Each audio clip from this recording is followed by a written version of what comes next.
من قالوا بالنسبة لصيام 6 أيام من شوال بعد رمضان كرمضان قطلو 6 يشوال قناتوچن سنصوم የግዴታ አከታትለን መጾሙ ግዴታ ነው ወይንስ አራርቀን አፈራርቀን ብጾም ችግር የለውም የሚለው ይሆናል። ምን አሉ ዑለማዎች أنه لا يشترط التتابع فيها فلو صامها متفرقة أو متتابعة فلا بأس بذلك وكلما بادر كان أفضل قال الله تعالى فاستبقوا الخيرات إلى الله جل جلاله من قالوا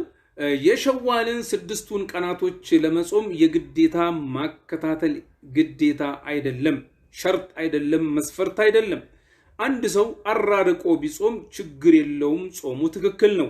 ምንም ችግር የለበትም ነገር ግን አንድ ሰው ኸይርን ነገር ቶሎ ብሎ ተሽቀዳድሞ በተገበረው ቁጥር በላጭ ነው አላህ Subhanahu Wa Ta'ala ደግ ነገሮችን ተሽቀዳድሙ ብሏልና وقال ربي جل جلاله وسارعوا بلوان الله سبحانه وتعالى إلى مغفرة من ربكم وجنة الله سبحانه وتعالى واد الله سبحانه وتعالى مغفرنا ود جنة وتشكر مبلال وقال موسى عليه السلام من بلوال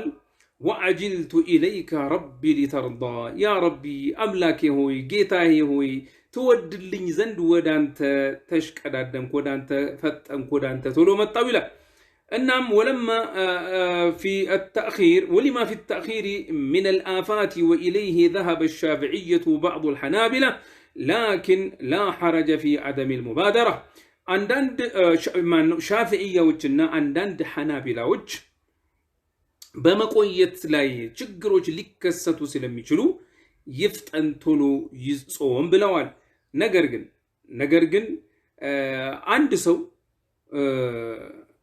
ቶሎ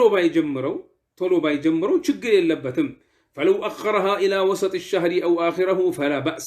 አንዳችን ሸዋል 6ቱን ጾም በወሩ የመካከለኛው ክፍል ላይ ቢጾሙ ችግር የለበትም ምንም ችግር የለው በወሩ የመጨረሻ ክፍል ጊዜም ቢጾም ምንም ችግር የለው በወሩ የመጨረሻ ክፍል ጊዜ ለምሳሌ 25 26 27 28 29 30 ቢጾም ችግር የለው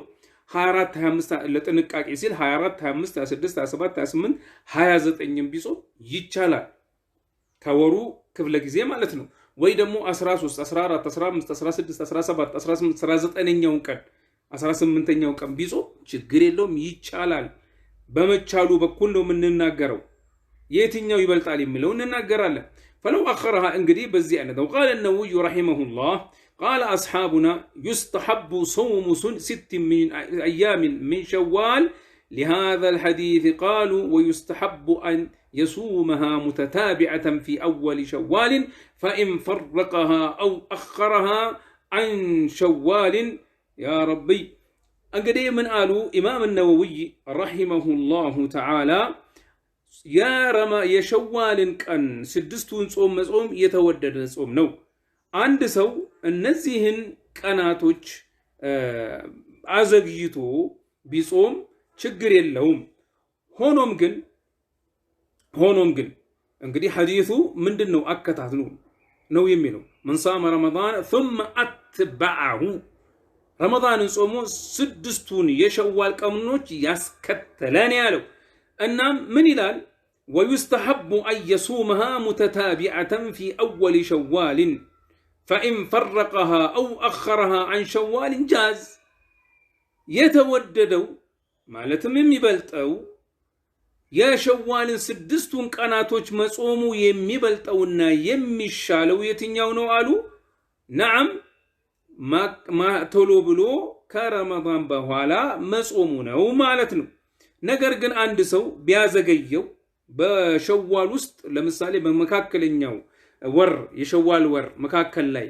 ቅድም እንዳልኩት ለምሳሌ 13 14 15 16 17 18ኛውን ቀን ቢጾም ይሆናል ችግር የለውም ወይ ደግሞ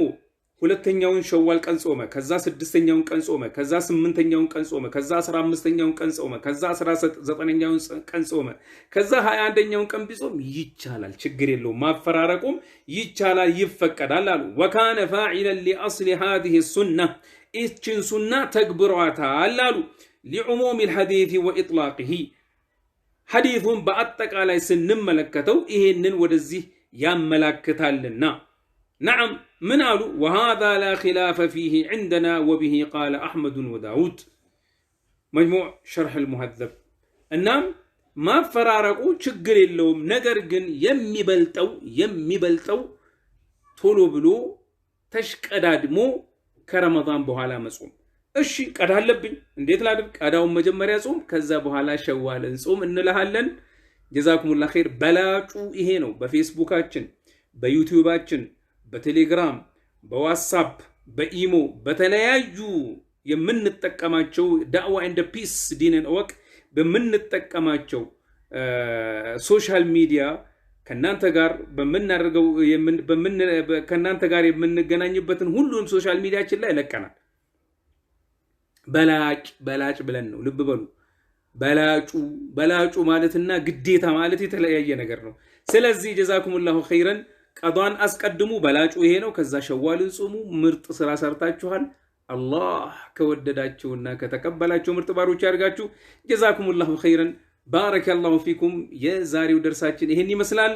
ዳዕዋ ኤንድ ፒስን ላይክ አድርጉ ፌስቡክ ላይ ያላችሁ ፎሎው አድርጉ እንዲሁም ዩቲዩብ ላይ ያላችሁ ሰብስክራይብ እና የደውሉ ምልክት መጫናችሁን አትርሱ ወደ